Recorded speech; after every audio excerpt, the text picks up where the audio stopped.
Olá, boa tarde a todas e a todos que acompanham o canal Resistentes. Estamos ao vivo nas plataformas do YouTube, do Facebook, do Instagram e no Twitter.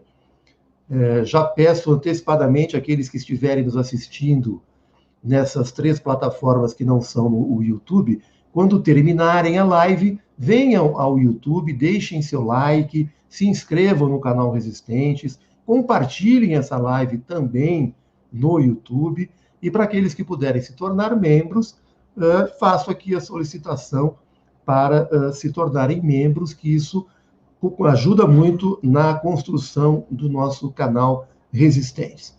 Muito bem, hoje é dia 2 de fevereiro de 2021, são 17 horas, e como todas as terças, quinzenalmente, nós temos a presença da nossa querida colaboradora, colunista Angélica Lovato, que eu já vou trazendo aqui para a tela e já vou anunciando a Angélica. Eu sei que ela é conhecida aqui do nosso público, mas eu gosto sempre de fazer uma breve apresentação. A Angélica é professora de Ciência Política da Unesp, Campus Marília, coordenadora do Grupo de Pesquisa Pensamento Político Brasileiro e Latino-Americano. É diretora da ADUNESP, Associação dos Docentes da Unesp, e militante da Revolução Brasileira do PSOL. Angélica, boa tarde, seja muito bem-vinda. Hoje nós iremos iniciar uma série de programas que nós já articulamos há algum tempo, que é a crítica às teorias pós-modernas. Então, é um imenso prazer te receber para dar início nessa sequência de live que faremos quinzenalmente. Tudo bem?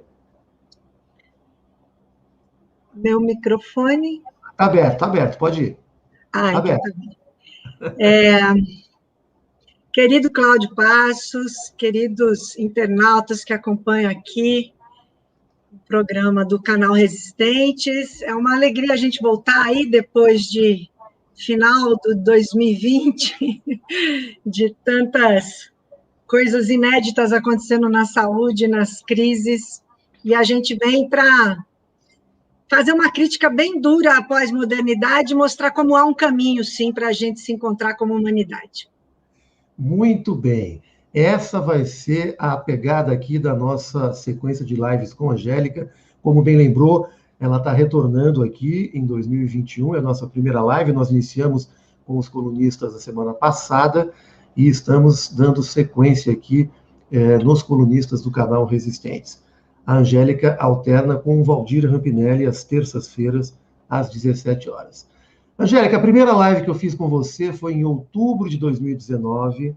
Nós tratamos de vários temas, entre os quais abordamos também essa temática da crítica às teorias da pós-modernidade. Eu lembro que naquela ocasião nós tivemos muita repercussão dessa live, principalmente no bloco aonde você tratou deste tema.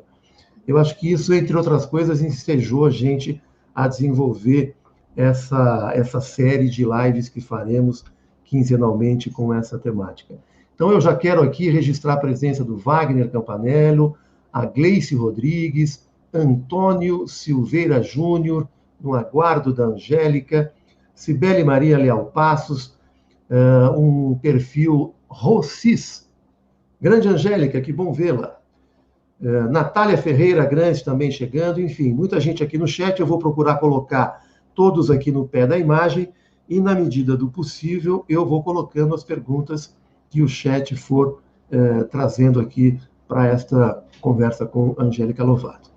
Angélica, eu vou te passar a bola então, vou te deixar inteiramente à vontade, vou pontuando com o chat essa abordagem que você vai fazer a partir de agora no canal Resistência. Por favor. Bom, eu acho que é muito importante a gente fazer uma consideração crítica. Acho que está dando um certo eco, Cláudio, para mim, pelo menos, não sei. Não, para mim está ok, para o público deve estar bem. Você está com alguma janela do YouTube aberta? Não. Tá. Vamos lá. Cláudio, primeiro te agradeço esse espaço, né? Conforme você disse, a ideia é a gente começar a tratar da pós-modernidade hoje, no aspecto crítico consequente, fundamentado, em pelo menos 3 níveis: o nível político, o nível histórico e também o nível filosófico. E aí a gente vai tratando pelos próximos programas, a cada 15 dias, até a gente sentir que essas questões foram ficando claras, porque elas não têm uma ligação intelectual ou acadêmica apenas, tem também, mas é a condição de termos instrumentos para a gente combater no dia a dia a contra-revolução burguesa, na ação política e com bastante formulação teórica. Só que aqui no programa nós não vamos realizar a formulação teórica, nós vamos, do jeito mais didático possível, né, no sentido de que todos aqui que assistem a esse programa têm um compromisso político de entender o que é o Brasil, de entender as lutas contemporâneas da classe operária. Então, o caminho que eu escolhi para a gente conversar, os nossos 50 minutos aqui a cada terça, é hoje fazer uma grande introdução, uma introdução do que a gente vai poder tratar no aspecto crítico da pós-modernidade, para que a gente tenha instrumentos de combate na luta política concreta.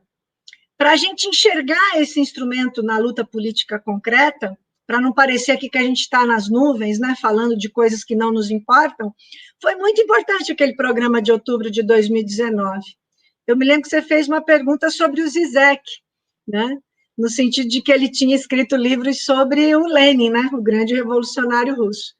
E aí eu usei essa pergunta para fazer a crítica de como eu entendia que o Zizek estava apenas ressignificando, nos termos pós-modernos, o Lenin, e comecei a falar do Maio de 68 e apresentei essa hipótese que há muitos anos eu venho construindo dentro de uma tradição larga no marxismo, no pensamento marxiano, evidentemente, e que ninguém chega a uma elaboração sobre os problemas reais sozinho. A gente tem uma herança antes daquilo que a gente traz para o programa aqui. Mas aquilo que de original eu venho propondo, que foi consequência desses mais de 20 anos, primeiro estudando, depois pesquisando, e que só agora eu me sinto em condições de formular, de escrever, e estou formulando 3 materiais, né? Um pequeno artigo de 25 a 30 páginas, que vai se chamar O Esboço de uma Crítica às Teorias Pós-Modernas, 2 pontos, contra a Revolução Burguesa, crítica regressiva e transgressão resignada. A transgressão que a pós-modernidade propõe, mas que é individual, no plano absolutamente subjetivo, sem ligação com a classe, ela nos dá, na verdade, uma resignação diante do mundo. Então, é essa a tese que eu vou adiantar num pequeno artigo, para a hipótese ser adiantada publicamente através de uma formulação por escrito. Aí, esse ano ainda sai um pequeno livrinho de umas 100, 120 páginas, onde a gente desdobraria, faria um ensaio importante sobre o tema, ali em torno, com a editora que eu já amarrei e tudo, no máximo fim de maio, né? E aí a gente poderia estar lendo em junho. E, claro, daqui 1 ano e meio, no máximo 2, a grande tese, né? Que aí sim é o livrão, né? Vai ter um livrinho e um livrão. Quer dizer, eu quero começar dizendo isso para dizer a todos que estão aqui que é importante esse momento aqui que a gente está trabalhando didaticamente dentro de um programa com alcance que o canal Resistentes tem, porque não é uma leitura acadêmica, mas mexe com a questão ideológica desse mundo contemporâneo. E é nesse sentido que eu gostaria de iniciar falando um pouco o que é essa hipótese da transgressão resignada, tá? Em primeiro lugar, é importante a gente entender que nós vamos entrar aqui num grande vespeiro, né? Nós vamos entrar num campo que é o domínio ideológico há mais ou menos 50, 60 anos, não só no Brasil, mas no mundo, e que domina a produção nas ciências sociais, domina a produção na antropologia, domina a produção na ciência política, domina a produção na história, em todos esses campos do conhecimento das chamadas ciências humanas, e que, portanto, tem uma força ideológica extraordinária. E a primeira vacina que a gente traz aqui contra a pós-modernidade é muito simples e que a gente precisa começar a desdobrar logo de cara. A pós-modernidade se apresenta como se fosse a ideologia e a forma de combater as chamadas injustiças humanas e por um mundo melhor, mais igualitário, e não há nada em seu discurso que fale o contrário disso. Ou seja, a pós-modernidade é uma teoria crítica. Aí está a primeira armadilha disso que eu chamo de uma quarta contra-revolução burguesa. Isso eu vou abordar melhor daqui a pouco, porque ela é a quarta. Eu quero só terminar de apresentar essa ideia para todos aqui. E o fato de que ela se apresenta como uma crítica é uma forma sofisticada que a burguesia desenvolveu na sua ideologia dominante para, num mundo onde não existe mais capitalismo e socialismo, de 89, 90, 91, 92 para cá, você tem apenas o sistema capitalista funcionando e alguns países que ainda preservam a força das suas revoluções socialistas, especialmente aqui na América Latina.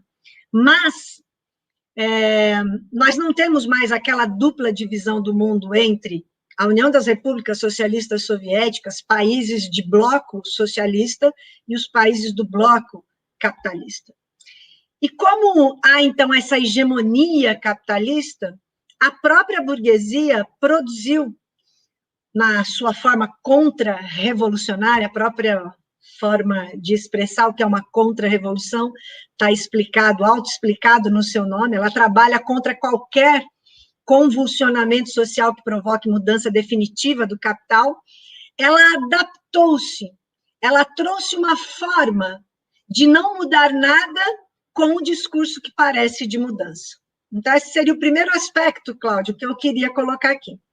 Essa armadilha, ela é cheia de sofisticação, é possível aqui desmontá-la, entendê-la e, inclusive, mudá-la e ultrapassá-la, tá? Porque ela vem a reafirmar o que a terceira contra-revolução burguesa colocava para nós, que era o predomínio e a hegemonia do pessimismo no mundo, um mundo sem saída, tá? E o existencialismo, que é essa terceira contra-revolução burguesa, e hoje, como eu vou estar só abrindo o grande leque desse tema, a cada programa a gente vai caracterizar cada um dos pontos que a gente vai levantar hoje aqui. Espero que eu seja feliz nessa primeira introdução, porque o tema é difícil, mas é possível de ser destrinchado. O existencialismo propondo o pessimismo como uma fatalidade humana e desenvolvendo uma teoria extremamente anti-humanista, sem saída alguma para a humanidade, tinha massacrado no período da Primeira Guerra Mundial e da Segunda Guerra Mundial, no século XX, até chegar naquele ápice das chamadas revoltas do maio de 68, um clima de ausência total de futuro, aquilo que a gente chama do futuro ausente, da impossibilidade de um futuro para a humanidade, a não ser conformar-se com um mundo que não tem saída. Como o mundo do capital, Cláudio, e do capitalismo, ele é muito triste para todos nós, né? Porque ele nos coloca na miséria, ele não trouxe liberdade, igualdade e fraternidade. Você veja um período agora de doença pandêmica, né? Como é que ele acaba ficando sem nenhuma condição de dar uma saída mínima para a humanidade? Há uma espécie de rendição da filosofia, da história e da política a dizer, não há saída, nós vamos fazer o que der e no plano individual, porque essa coisa de classe social também já não explica mais o mundo, é uma coisa ultrapassada do marxismo. Então, nós temos dois problemas, né? A partir do maio de 68, quando o existencialismo, não é que ele perde força, mas ele ganha uma nova força, através disso que vai começar a se desenvolver como teorias pós-modernas, ele vai trazer uma solução aparente para o problema do pessimismo. Vai dizer, não, é possível mudar alguma coisa, mas nunca macro coisas, sempre micro coisas. E através apenas e tão somente de pulsões, desejos e vontades que caem numa necropolítica, numa necro-situação mundial que não toma o poder político, não se alia a nenhuma classe social e que dá uma solução individual, subjetiva, mas que não muda o mundo. E isso acaba por trazer alguns setores e algumas causas que vão se pôr como importantes, e realmente são importantes, que é a luta contra as opressões, como é chamada popularmente, mas sem questionar aquilo que vem a ser a exploração capitalista que redundaria nessa opressão de classe como um todo, mas que tem ali uma tendência mais da questão da mulher, da questão LGBT, da questão dos povos originários, da grande questão central, né, que eu acho estrutural e não só uma simples causa, da questão do movimento negro, das etnias, e pega esse nicho, a própria palavra nicho é pós-moderna, e faz uma outra caracterização pós-moderna, diz que tem que desconstruir, que é um termo tipicamente pós-moderno, e ressignificar. Então, tudo que tem no mundo eu desconstruo, do ponto de vista da classe social, do ponto de vista de que o capitalismo não é possível de ser superado, do ponto de vista de que a política não é viva, ela é necro, ela é morta, e eu só posso realizá-la para uma resistência. Eu consigo resistir, mas eu não consigo efetivamente mudar. Então, ela te inspira com posições transgressoras, individualmente, com posições rebeldes, individualmente, com posições de convulsões que possam ser feitas individualmente, que somam-se em coletivos para manifestações de pautas democráticas, por exemplo, como ele não, mas jamais volta a caracterizar, dentro das suas teorias, a centralidade da classe operária e a caracterizar a possibilidade de mudança efetiva do mundo, que só se realiza através do quê? De uma transgressão? De uma rebeldia? De uma convulsão? Não. Através de uma revolução. A palavra revolução, a categoria revolução, a teoria sobre a revolução e a ação prática revolucionária são esterilizados pelas teorias pós-modernas. E assim, no plural, teorias pós-modernas. Quando a gente diz, então, que a pós-modernidade é a contra-revolução burguesa, nós estamos denunciando o seguinte, vou ver se consigo ser bem sintética. A gente assume como nossa uma teoria e uma prática que foram construídas para não acontecer a revolução, que tem como centro, com o perdão da redundância, a centralidade operária e que, portanto, apontaria para a transição socialista e a conquista de uma nova forma de produção, que seria o comunismo, e desacredita do socialismo, desacredita do comunismo e nasce uma esquerda que passa a descrer de qualquer mudança, a não ser ficar à margem da sociedade exigindo mudanças, mas sabendo que elas não virão e, portanto, sendo rebelde, transgressor, mas se resignando a um futuro que não pode vir e que não terá nenhuma condição de ultrapassagem na vida contemporânea, que é o chamado anti-humanismo e a contra-revolução. Então, parece que é um discurso nosso, quando, na verdade, é um discurso para nos convencer, dizendo que é possível ser rebelde, mas jamais realizar uma mudança completa, uma revolução. Então, desacredita da revolução, ou chama essa revolução de uma revolução utópica, ou de uma revolução solidária, e começa também a banalizar a categoria revolução como se ela não fosse um confronto da luta de classes. Bom, então, em primeiro lugar, eu queria dizer que a pós-modernidade e o existencialismo, esses dois momentos ideológicos bastante sofisticados da burguesia, produzidos ali pelo século XX e agora, do maio de 68 para cá, essas duas contra-revoluções, elas convivem. Os traços do existencialismo, que é um irracionalismo diante do mundo e uma impossibilidade de qualquer transição para a superação do capitalismo, que joga no anti-humanismo, que eu já vou aqui desdobrar um pouco. Essas duas teorias, a pós-modernidade e o existencialismo, um vindo antes que o outro, o existencialismo vindo antes da pós-modernidade, mas a partir de 68 convivendo, sendo que a pós-modernidade é mais sofisticada, tem a seguinte segunda armadilha, Cláudio. Elas se ocupam, essas duas teorias se ocupam de problemas reais da humanidade. Só que a solução que ela propõe é uma solução falsa, uma solução como se você estivesse pisando, né, o tempo todo numa luta individual, que cai no liberalismo, evidentemente, mas essa é uma coisa que eu vou tratar lá pelo terceiro programa que a gente vai estar fazendo, mas aqui hoje, para apresentar essa problemática e o quanto ela nos envolve na luta cotidiana, sem uma possibilidade de mudança efetiva, é essa frase. Essas duas teorias se ocupam de problemas reais, mas elas não dão uma solução efetiva para a humanidade.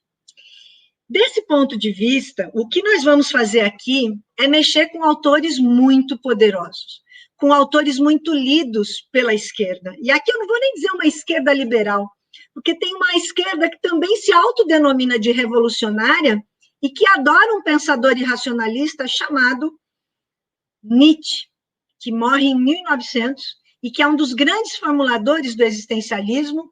Ele é praticamente um proto-existencialista, antes mesmo do existencialismo se pôr como a contra-revolução burguesa poderosa no plano ideológico que ela foi no século XX, ele já tinha desenvolvido uma obra onde toda essa fundamentação está colocada.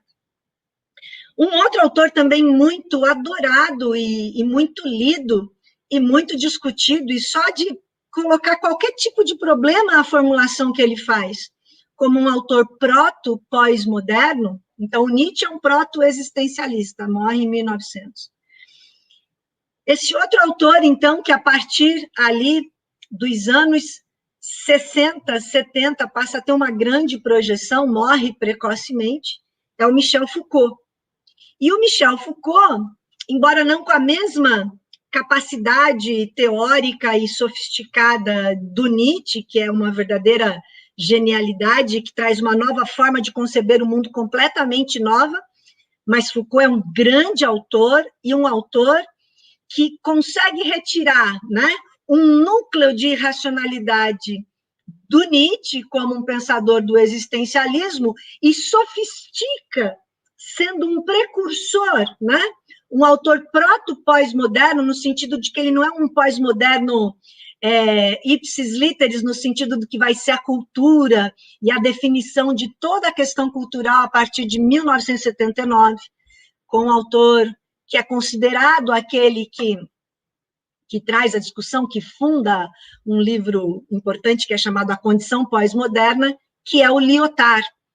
Então, às vezes, a gente está aqui tentando trabalhar a origem, o fundamento da pós-modernidade, e fala em Foucault, já antes de ouvir a gente terminar de falar, né, já vem questões, não, mas o Foucault não é pós-moderno, ele não está no campo do Lyotard, ele não escreveu nessa linha, ele não está na cultura, ele está na filosofia. Aí já vem todo um conjunto que só se resolve de uma forma, Cláudio. E aí é que vai ser o duro aqui para a gente, né, porque a cada 15 dias a gente vai se encontrar e nós vamos dar uma parte de um todo, com duas formas de encarar esse assunto totalmente contra-hegemônicas, né? E até onde eu pude apurar, né, da maneira como a gente vem construindo essa crítica, colocando-a como uma transgressão resignada, repito, vinda de uma longa tradição que critica o irracionalismo, que vem desde o pensamento marxiano até grandes autores do século XX e do século XXI, mas essa especificamente da pós-modernidade como quarta contra-revolução burguesa e que produz o resultado de uma transgressão que se resigna e que eu estou aí desenvolvendo como uma parte desses estudos, tem duas características contra-hegemônicas, na essência da tese e no método. O método é o método da metanarrativa. Meta aqui é além da narrativa, ou seja, ela justamente combate uma das principais marcas da pós-modernidade, que é dizer, não há verdade, há apenas narrativas feitas pelos diversos sujeitos postos no mundo e que podem mudar de narrativa como mudam de roupa, e todas elas serão consideradas expressões não da realidade e não da verdade, mas expressões da ilusão em que se constitui o mundo da necropolítica. Só é possível a morte, não é possível a vida. Só é possível uma entrega. Se você escolher não se suicidar, que é a proposta máxima do Nietzsche, Foucault faz o quê? É possível lutar em micropolíticas. Então, ele traz uma novidade. Ele traz uma crítica, só que regressiva, no sentido do eterno retorno de Nietzsche.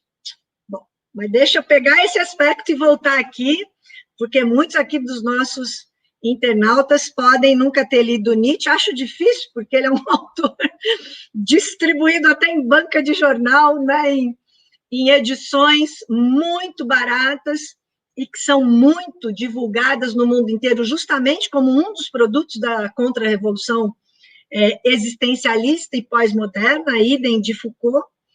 E o Foucault vai mexer em três questões de forma muito competente, muito inteligente, sem questionar o pessimismo, sem questionar a necropolítica e sem questionar, necropolítica é um termo mais contemporâneo, tá? Ele não está exatamente no Foucault, eu vou aqui depois precisar a gênese dele, em algum dos programas. Mas quero aqui dizer, a questão do pessimismo, da morte, da ausência de futuro e uma possibilidade concreta de luta no cotidiano das margens do sistema, aqueles que estão marginalizados, como se no capitalismo houvesse alguém que não estivesse do ponto de vista da classe trabalhadora. E ele vai mexer, portanto, com a questão das prisões, ele vai mexer com a questão dos manicômios, e ele vai mexer com a questão, que não se chamava de LGBT na época, mas a questão da homossexualidade. E um autor, quando você usa a metanarrativa como análise, você vai ver a totalidade de um processo e você vai entender cada uma das partes. Então, aqui, repito, a gente tem um grande desafio metodológico, entendeu, Cláudio? E acho que é uma sofisticação importante aqui para nós no programa. Nós não estamos aqui para discutir apenas a conjuntura ou discutir algumas teorias. Nós vamos discutir a conjuntura da pós-modernidade com as teorias que a embasaram. Mas sabe qual é a dificuldade? São pelo menos 400 anos de história, 400 anos de filosofia e 400 anos de política. Para iniciar, não sei se ficou claro, espero que eu esteja sendo feliz aqui na abordagem introdutória do tema, para a gente poder, na metanarrativa, dar uma linha desses 400 anos, que eu faria isso agora no próximo bloco, e, ao mesmo tempo, apresentar o problema da armadilha contra nós, que representa essa irracionalidade. Está fechado o seu microfone. Opa, desculpe. O público já está aqui se manifestando muito instigado com a originalidade da abordagem que você faz às críticas da teoria da pós-modernidade. Eu acho que esse é o nosso principal objetivo, de instigar essa reflexão e trazer um conteúdo teórico para poder enfrentá-las com as devidas armas, né, com os devidos fins e objetivos. E eu acho que essa é a chave da sua reflexão. O termo transgressão resignada me parece central nessa abordagem, e nós iremos desdobrar isso ao longo dos nossos programas. Eu não sei se seria a hora da gente já citar o Lacan, eu não quero antecipar nenhuma proposta filosófica com você, mas o Lacan entra nessa discussão também de alguma forma, inclusive você citou isso no programa em outubro de 2019. Eu não sei se você quer juntar o Lacan já com Nietzsche e o Foucault, ou você quer aguardar um momento mais apropriado para isso. Mas eu te devolvo a bola. Bom, já vamos então para todos os confrontos que nós vamos ter que realizar aqui. Sem dúvida, além do Nietzsche e além do Foucault, um dos grandes representantes daquilo que existe de mais irracional no campo da psicanálise é o Lacan. Então, digamos que o Nietzsche no campo da filosofia, o Foucault no campo da filosofia, e no caso do Foucault, muito no campo da política também, né? E o Lacan, que é um outro autor muito consagrado dos últimos 50, 60 anos para cá, eu diria que esse trio, ele forma aquilo que é o mais desastroso para a esterilização da categoria de revolução, de sua teoria e prática no mundo contemporâneo. São 3 ícones, 3 autores, digamos assim, competentíssimos e que têm obras vastíssimas. Por isso que eu digo que não é à toa que eu estou lendo há mais de 27 anos, né? 30, na verdade. Isso desde lá, tenra idade, quando a gente vai se posicionando no marxismo e na luta política, passando pelos diversos grupos, desde uma teologia da libertação, grupos comunistas, né? A ilusão como democrático popular pelo qual a esquerda passou e ainda passa, né? E a esterilização completa do conceito de revolução. Então, são 3 autores que só de citar os seus nomes, né? Pessoas podem levantar do auditório e sair, porque elas não querem nem ouvir uma crítica. Por algum motivo que eu acho que tem a ver com a forma como eu tento trabalhar nesses públicos onde a gente há tantos anos fala desse tema e que há tanto tempo faz a gente construir uma compreensão e uma leitura apurada da obra de quem você vai combater. Porque ninguém pode sair fazendo uma crítica irresponsável, entendeu, Cláudio? E acho que foi por isso, né? Eu nunca vi ninguém levantar do auditório e sair na hora que eu falava disso, porque antes de citar, ou pelo menos citando esses autores, como hoje eu estou fazendo aqui, a gente faz uma abertura de que é contra-hegemônica no método e na essência, e aí faz uma abertura histórica. Então, antes de partir para o Lacan, para o Foucault, para o Nietzsche, dos quais, do Lacan eu não disse nada, mas já do Foucault e do Nietzsche algumas coisas, mas para quem está assistindo aqui saber que não vai ter que necessariamente ler a obra desses autores, mas seguir um pouco daquele tino, daquele faro, daquela fertilidade que a gente vai lançar aqui para questionar não apenas o Nietzsche, não apenas o Foucault, não apenas o Lacan, mas as teorias e ideologias que dizem que não é possível mudar o mundo, que não é possível ultrapassar o capital e o capitalismo. E aí eu sei que o seu público aqui do programa está querendo saber como é que chega lá. E eu estou mexendo naquilo que está mais bem trabalhado, naquilo que está mais vitorioso e naquilo que está mais entranhado no nosso cérebro e na nossa cabeça, que é a ideologia dominante dos últimos 60 anos. Então, essa geração de jovens, de pessoas um pouco mais aos 30, 40 anos, e a geração dos 50, dos 60, todos eles já nasceram, todos nós, né, a maioria dos que estamos vivos, nasceu já dentro dessa sofisticação teórica. Então, eu vou para a questão histórica, que eu acho que aqui primeiro nos põe em contato com essa hipótese de uma maneira que a gente guarde, né, aquele gostinho de quero mais, de tentar entrar nessa expectativa. Nos últimos, em torno de 400 anos, formou-se uma nova classe social chamada burguesia. E quando ela é vitoriosa no seu processo de destruir o feudalismo, o senhor feudal, a classe dominante imediatamente anterior, que ficou mais de 1000 anos no poder, então, assim, era destruir algo que parecia indestrutível. Essa nova classe, a burguesia, ela teve 5 momentos, até hoje, nesses em torno de 400 anos, para usar aqui a minha metanarrativa, esse método, né? Para configurar uma revolução. Ela foi absolutamente revolucionária em todos os campos possíveis e imagináveis, daquilo que você destrói um mundo para construir outro no lugar, e no momento em que ela está no poder, ela engendra no processo econômico e político de sua soberania uma nova classe social, materialmente determinada. Materialmente determinada como?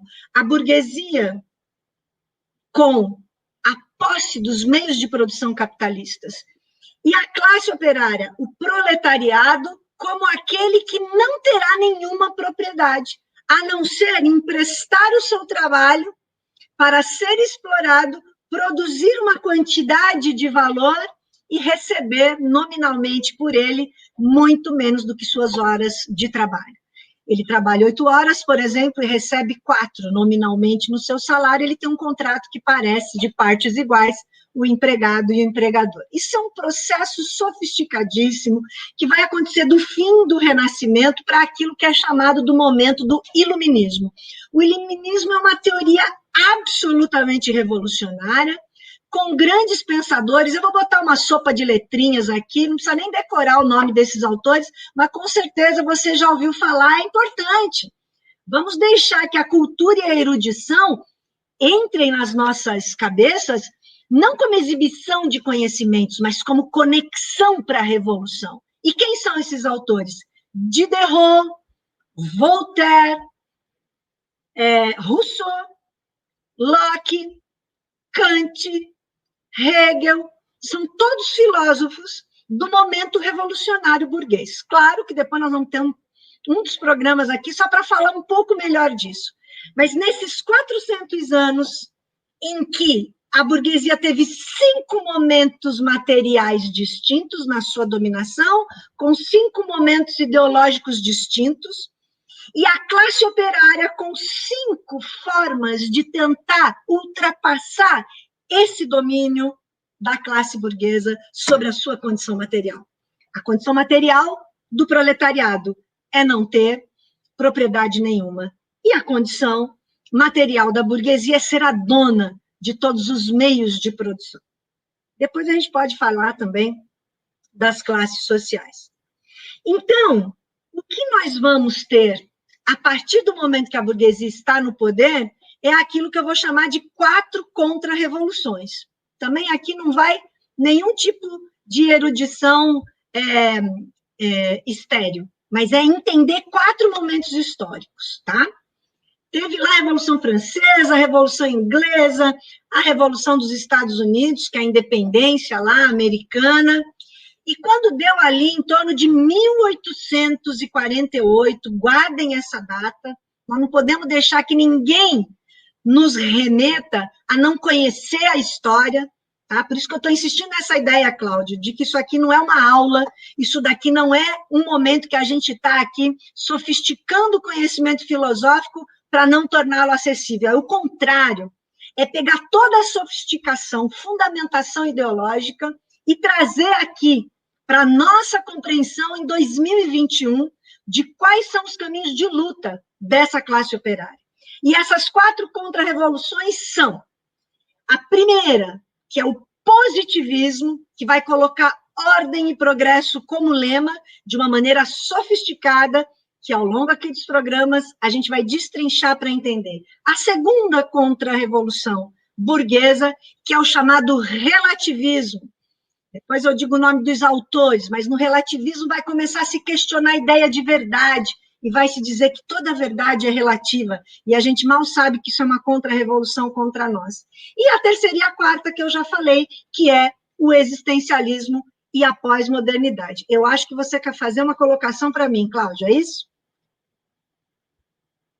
Seu microfone. Estou querendo trazer aqui mais um filósofo na nossa roda.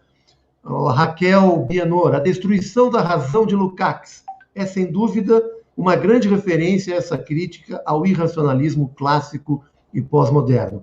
Quero aproveitar esse breakzinho para pedir inscrições no canal Resistente. Estamos com um público excelente neste momento. Isso mostra o quanto essa temática é atrativa ao público. A Angélica tem um público muito, muito bom, que somado aqui com o público do canal Resistentes, está trazendo uma audiência muito boa para essas reflexões que estamos fazendo. E para que a gente aumente o alcance dessa reflexão, é que eu peço compartilhamento para todas as plataformas que nós estivermos assistindo. Quem estiver no Facebook pode compartilhar, no Twitter, no Instagram. Convido a todos que venham ao YouTube depois de encerrada a live para também deixarem o seu like, o seu compartilhamento, e peço inscrições para todos que puderem estar aqui no YouTube também, ajudando a fortalecer esse trabalho do canal Resistência. Angélica, nós já temos 41 minutos de live, nós combinamos de no máximo em 1 hora, só para te dar essa dica, eu sei que você está acompanhando o tempo, então nós vamos fazer aqui o nosso último bloco para você avançar um pouco mais nessa reflexão tão instigante, tão importante, tão necessária para o atual momento que nós estamos vivendo, né? Se nós formos lembrar o resultado da eleição das casas no Congresso Nacional, toda essa reflexão que a Angélica está fazendo é importantíssima para nos fornecer ferramentas para poder enfrentar tudo que teremos aí no ano de 2021, com o avanço da pandemia, com a crise social e política que só tende a crescer nos próximos tempos. Então, é importantíssimo a gente ter em mente que essa reflexão que nós estamos fazendo aqui fortalece a nossa posição enquanto combatentes a essa realidade tão adversa que nós estamos enfrentando. Então, devolvo para você, Angélica. A questão do Jorge Lukács, esse grande filósofo húngaro, e o grande livro dele, A Destruição da Razão, vai ser a cereja do bolo do final da minha exposição. Então, eu vou chegar até o Lukács daqui a pouco, e acho muito importante que a Raquel tenha já lembrado desse texto, que acaba de ter, né, esperamos anos, décadas, por isso, uma tradução em português do Instituto Lukács. Então, eu quero voltar na questão das 4 contra-revoluções, que são reação da própria burguesia ao momento revolucionário dela. Veja, gente, nós vivemos sobre essa terra em torno de uma média, quem está com uma condição econômica melhor, 70, 75 anos. Classe operária, classe que está na miserabilidade, muito menos do que isso de média de vida. Se a gente vive de 50, 70, 80 anos sobre essa face da Terra, imagine o que é raciocinar 400 anos. E a pós-modernidade vai dizer o seguinte: não é possível nenhum método que cuide da totalidade, que mostre a conexão das coisas. Não é mais possível, um dia foi fazer uma revolução contra o feudalismo, mas contra o capitalismo não dá, porque se complexificou no campo dos meios de produção e da tecnologia. Mentira. Há várias mentiras que parecem verdades e que são vendidas como se não fossem verdades absolutas no campo dessas 4 contra-revoluções.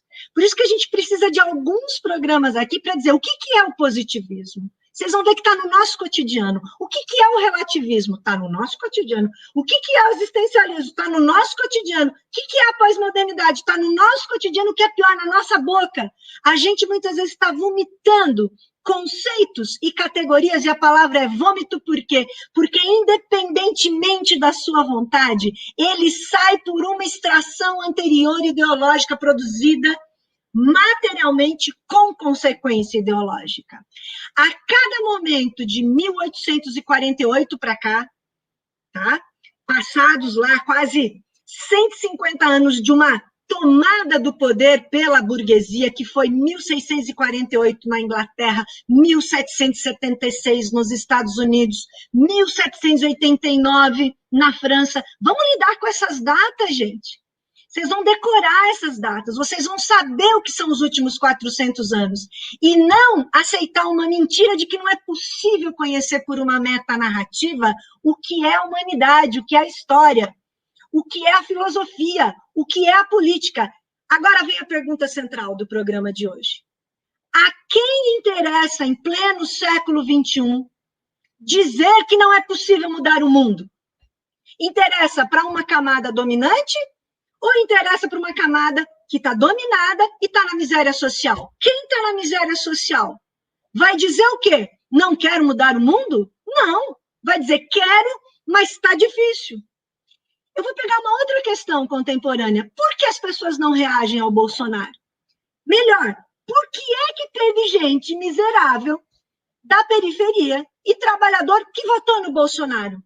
Ninguém consegue dar uma explicação a isso vendo apenas a aparência da realidade. Eu vou dizer a vocês, muitos aqui vão analisar, muitos vão trazer a conjuntura, e ela tem que ter uma relação intrínseca com a teoria. Por isso que vai demorar mais programas.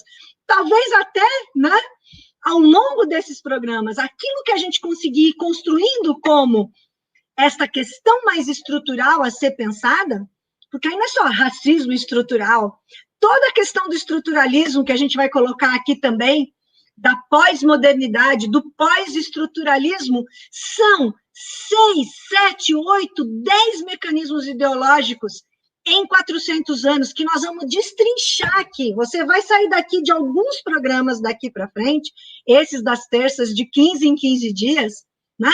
E, se possível, reveja o programa, pegue de novo aquilo pelo seu raciocínio, pela sua condição, da posição de classe que você ocupa, de trabalhador, você vai compreender o que a gente está dizendo e vai dizer, é possível mudar o mundo. E o que o Foucault, o que o Nietzsche, o que o Lacan, para dizer só desses três autores, estão dizendo o tempo todo com sofisticação, com sensualidade, com um absoluto... com uma absoluta sofisticação e sedução da ideia do pessimismo, te fazendo admitir que não tem saída no mundo. E quando a classe operária mais se movimentou, é quando um novo salto ideológico foi dado pela burguesia contra-revolucionária. Em 1848, Primavera dos Povos. Pela primeira vez, a classe operária se coloca contra a burguesia. Primeira vez. Porque em 1830, no final da Restauração, os operários ainda acreditaram na proposta burguesa. Demorou 18 anos, se repuseram, se posicionaram, foram massacrados, a Primavera dos Povos foi massacrada, mas é o momento em que está se escrevendo o Manifesto Comunista, se fundando, em 1864, mais adiante, a primeira Internacional dos Trabalhadores, a classe operária é internacional. Em 48, quando você tem a derrota da classe operária numa tentativa de revolução contra a burguesia, e já estou terminando, que o tempo aqui está... Mas eu quero chegar no Lukács, que a Raquel aí lembrou, veio o positivismo, ordem e progresso, fim da revolução. Só que isso não colou a própria contra-revolução burguesa, tem dificuldades para se impor, porque ela se impõe também pela repressão, ela se impõe pela retirada da condição humana do trabalhador. E aquele que acessa os bancos escolares já vai aprender essa ideologia. Não foi suficiente o positivismo para combater a classe operária. Veio o quê em 1871? 1864, a primeira Internacional dos Trabalhadores. 1871, a primeira tentativa e conseguiu tomar o poder da burguesia. Ficou menos de 60 dias no poder, massacrada na Guerra Franco-Prussiana, mas houve a primeira revolução operária proletária do mundo, Comuna de Paris de 1871, que tem livro de história que não conta isso. Conta a Guerra Prussiana com a França sem contar isso. Eu, na minha faculdade de Ciências Sociais, estudei livros de história que não contava nada da Comuna de Paris, tá certo? E o que veio quando veio a Comuna de Paris? O relativismo. Weber, Windelband, Ricoeur, Diltai, estão vendo a sopa de letrinhas? Pois é, essa sopa de letrinha nos domina, mas não precisa nos dominar, e a gente vai destrinchar aqui. Não é legal isso? A gente fazendo um programa de 1 hora, público, que não é uma aula, está fora da academia. O que acontece no século XX? 1917, Revolução Russa, 18, tentativa da Revolução Alemã, 19, assassinam a Rosa Luxemburgo. Está lá a Revolução Russa sobrevivendo, Lenin, Trotsky. Toda discussão revolucionária, existencialismo vem com tudo, Primeira Guerra Mundial, Segunda, além de Nietzsche, Heidegger.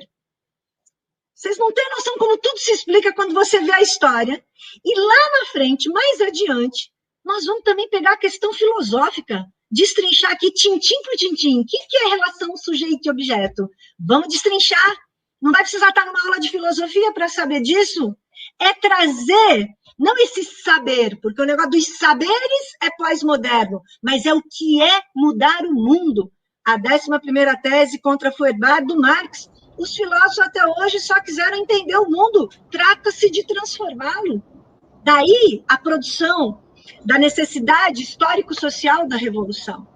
E quando veio a pós-modernidade? No maio de 68. Veja que cada movimentação que redunda numa mobilização da classe operária vem a dar uma nova resposta da contra-revolução. E aí, uma foi mais sofisticada que a outra. A pós-modernidade é mais sofisticada que o existencialismo. O existencialismo é mais sofisticado que o relativismo. O relativismo é mais sofisticado que o positivismo. E essas 4 dizem que o iluminismo burguês, da sua própria classe, é uma mentira. Mas pronuncia é uma mentira? Não. Diz outras coisas que redundam em negar aquela revolução burguesa e dominam nos últimos 400 anos. Espero que com essa história que eu acabei de caracterizar, da classe operária pressionando, da classe dominante materialmente controlando e ideologicamente produzindo autores sofisticados contra nós, atingiu seu ápice no maio de 68. Sabe por quê? No maio de 68 teve um monte de greve operária, mas elas não ficaram registradas pela historiografia. Elas ficaram como palco apenas da luta estudantil de 68. E quando eu digo apenas, eu não estou dizendo que não foi importante, mas estudante não para a produção. Quem para a produção, muito menos pedindo, né, para moradia ser de homens e mulheres. Era isso que levou ao maio de 68. E, claro, muita greve operária, muita, nos lugares todos das manifestações de 68, especialmente em Paris. Só que qual que foi? Diante da crítica regressiva que o maio de 68 fez, a sugestão de saída para a humanidade. Foi a seguinte, maio de 68, não queremos o capitalismo, mas também não queremos o socialismo. E o socialismo passa a ser, né, algo rejeitado como uma saída da humanidade, propondo o que no lugar? A morte, o necro, o suicídio, a micropolítica no máximo. A total, agora é um palavrão, né? É o deslocamento do sujeito moderno, a descentralização do sujeito. Nas palavras em francês, o je, eu, e o moi. O moi no sentido de minha, mas desconstruindo nessa concepção lacaniana, né, o que é o sujeito. O sujeito precisa morrer para dizer que a humanidade não tem nenhuma saída. É sofisticado, é difícil de começar a fazer essa destruição, e aí vem o Lukács com o seu livro O Assalto à Razão. Na verdade, é um assalto, né? Alguns estão traduzindo como destruição da razão, e é uma destruição mesmo, mas é assalto no sentido de que a burguesia trazia o pensamento racional, e aí a razão é assaltada, ela deixa de estar posta. E o momento da pós-modernidade é um neo-irracionalismo, e esse neo-irracionalismo é uma miséria da razão. Ela tenta se pôr, o Foucault é muito inteligente, como se fosse uma saída racional propondo o irracionalismo. Vocês vão ver que tem vários paradoxos, né? Mas o mais importante, é que a pós-modernidade ela é precursora daquilo que a gente chama de uma lógica cultural do capitalismo tardio, e que vai trazer uma ênfase no caráter retórico da verdade. Eu pergunto a vocês, e fica essa pergunta para o próximo programa, no nosso 1 horazinha de tempo de novo. Como que nós vamos encontrar saídas para a classe operária contra a burguesia? Destruindo a quarta contra-revolução burguesa. É fácil? Não. É possível? É. E nós vamos ter aqui a elaboração teórica e a consequência política dessa elaboração teórica da maneira mais sofisticada e mais traduzida pedagogicamente para a gente. Eu tenho feito isso há muitos anos. Quando eu dou o meu curso presencial, eu peço para a gente ficar um sábado inteiro das 8 às 18 e um domingo das 9 à 1, normalmente presencial, quando dava, e com uma lousa, fazendo todo um raciocínio juntos, que aqui a gente tem que ser criativo e fazer de outra maneira. Eu não sei se deu certo essa primeira experiência de pôr aqui os fundamentos, espero que tenha ficado pelo menos instigados e que tenham saído com mais dúvidas do que com soluções, mas com uma certeza, é possível destruir o capital e o capitalismo, só que a dimensão ideológica a gente tem que pegar degrau por degrau, tijolo por tijolo e construir outra coisa no lugar. Angélica, eu estou achando absolutamente claro, didático. Você é uma pessoa carismática que domina completamente esse tema. O público está reagindo muito bem. Eu queria colocar aqui uma questão do Antônio Galvão, para a gente encerrar o dia de hoje, ou se você quiser desdobrar isso na próxima edição. Antônio Galvão é nosso amigo, você sabe, juiz da Fazenda Pública. Ele diz, com relação a Lacan, penso que a parte menos estudada talvez seja a mais importante em termos de contribuição para o marxismo. Diz respeito à teoria do desejo, feita a partir da teoria do valor de Marx. Eu não sei se você quer entrar nesse tema agora para encerrar o programa ou deixamos isso para a nossa próxima edição, agradecendo muitíssimo um público excelente que nos acompanhou aqui pelo chat. Tenho certeza que esse público ainda vai crescer muito depois que a live se encerrar, que este vídeo vai ficar à disposição nas quatro plataformas que eu já comentei, Facebook, YouTube, Twitter e Instagram. Mas, enfim, deixo essa provocação aqui do Antônio Galvão para você comentar. Primeiro, quero agradecer ao Antônio Galvão, pessoa que eu aprendi a admirar, nos conhecemos aí justamente nessas palestras, né, Antônio? Mas esses 3 minutos, 2 que faltam para o programa, seriam completamente insuficientes para responder. Só digo que, claro, terei minha diferença fundamental e estrutural com a sua pergunta e vai dar um bom debate entre nós dois, tenho certeza, no programa que vem, tá bem? Ah, que bom. Então, já vou deixar anotado aqui essa questão para a gente abrir a nossa próxima edição em 15 dias, a partir dessa provocação aqui do Antônio Galvão, que é um amigo do canal, que também colabora aqui com os nossos conteúdos, nas conversas marxistas, e teremos em breve novidades também envolvendo não só o Antônio, como o psicanalista Dirceu, o advogado João Paulo, que são todos aqui colaboradores do canal Resistência. Angélica, estamos cumprindo aqui o nosso tempo regulamentar de 1 hora.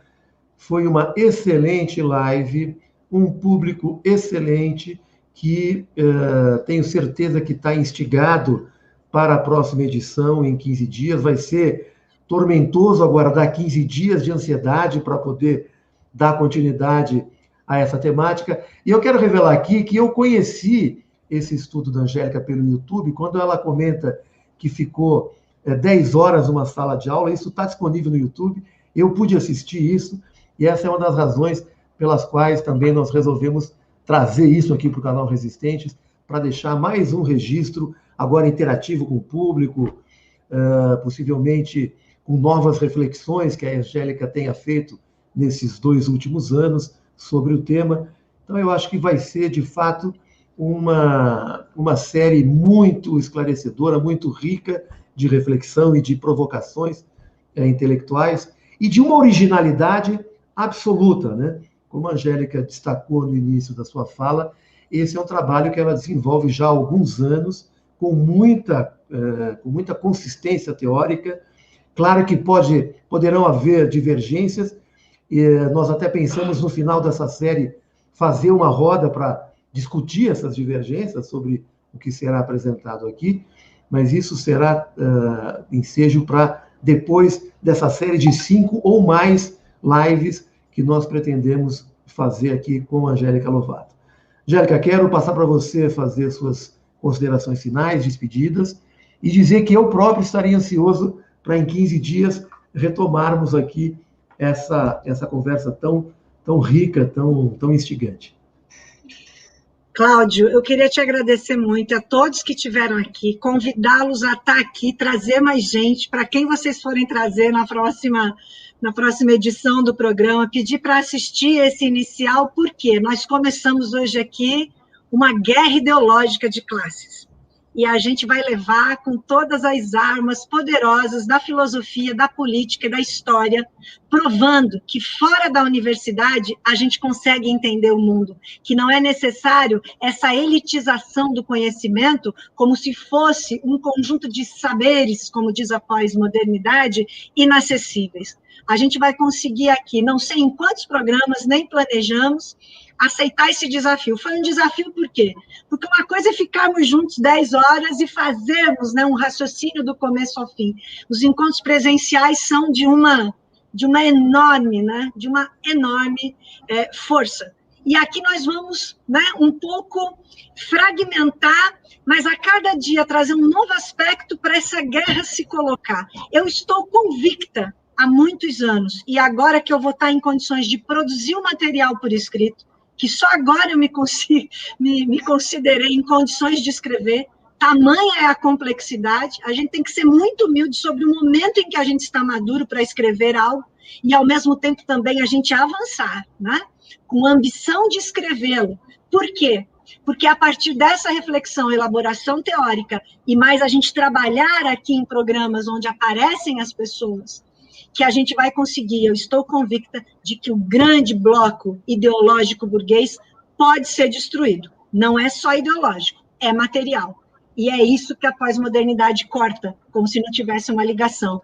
A gente vai pegar esse fio e vai mostrar como ele pode ser ligado e propor uma transição ao socialismo, tá bom? Filosofia, política, história, vamos detonar aqui, tudo que for possível. É um desafio, Cláudio, esperamos que a gente consiga. Eu não tenho a menor dúvida que nós conseguiremos, principalmente conduzidos pelo seu brilhantismo didático, pelo seu brilhantismo de conteúdo que você traz aqui para o canal. O público está muito instigado, dá para perceber isso nos comentários do chat. Então, não tenho dúvida que esse público irá aumentar ainda ao longo dessa jornada que pretendemos fazer 5, 6, o que for necessário para esgotar esse tema. Então, eu quero aqui anunciar nossa programação de hoje, ainda às 20 horas. Eu estarei recebendo Gilberto Bercovitch para tratar deste livro aqui, Utopias para Reconstruir o Brasil, um livro organizado pelo Gilberto Bercovitch. Eu vou também trazer alguns colaboradores desse livro que construíram esse trabalho coordenado pelo Gilberto Bercovitch, também quinzenalmente, às terças-feiras, 20 horas. Então, deixo aqui já o convite para todos nós estarmos juntos novamente às 20 horas. Amanhã, às 9 horas, iremos receber o ex-ministro Alexandre Padilha para tratar também do tema da pandemia, da conjuntura política. No diálogo de 20 minutos, iremos receber o jornalista Carlos Tibúrcio, que vai fazer uma abordagem sobre o Fórum Social Mundial, que ele participou. Às 17 horas... às 12 horas, temos ainda o Vadida Mus, que estará presente aqui no canal também. Temos uma programação bem extensa amanhã. E às 17, Dalto Silveira, no colunista aqui, quinzenal, no canal Resistência.